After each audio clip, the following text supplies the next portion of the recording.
6 মাস থেকে 59 মাস বয়সীদের প্রায় 1,80,00,000 শিশুকে টিকা প্রদান করা হবে। শ্রেণীকক্ষ বৃদ্ধি, ওয়াশরুম নির্মাণ, ডিজাইন পরিবর্তন এবং ফার্নিচার পরিবর্তনের মতো বড় কাজ করা হবে।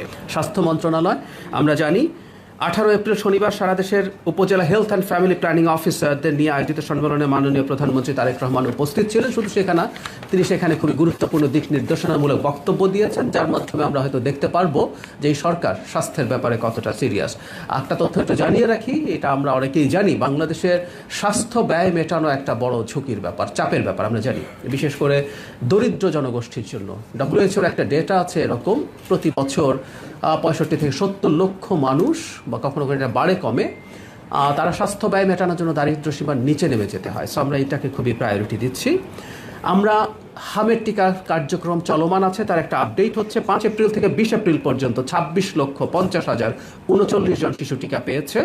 6 মাস থেকে 59 মাস বয়সীদের প্রায় 1,80,00,000 শিশুকে টিকা প্রদান করা হবে। তার মানে আপনারা ঠিক খেয়াল করছেন, সংখ্যাটা অনেক বড়। আমরা আমাদের সক্ষমতার মধ্যে যতটা সম্ভব খুব দ্রুত এই কাজটা করছি, এবং কিছুটা সময় টিকা দেওয়ার জন্য লাগবে। আগের দিন আমি বলেছি এটার ইমিউনিটি বা তার শরীরে এটার প্রতিরোধ ক্ষমতা তৈরির জন্য কিছুটা সময় লাগবে। এর মাঝে হামের ক্ষেত্রে যেসব শিশু হাসপাতালে ভর্তি হচ্ছে তাদের চিকিৎসার জন্য এই সরকার সর্বোচ্চ ব্যবস্থা করেছে।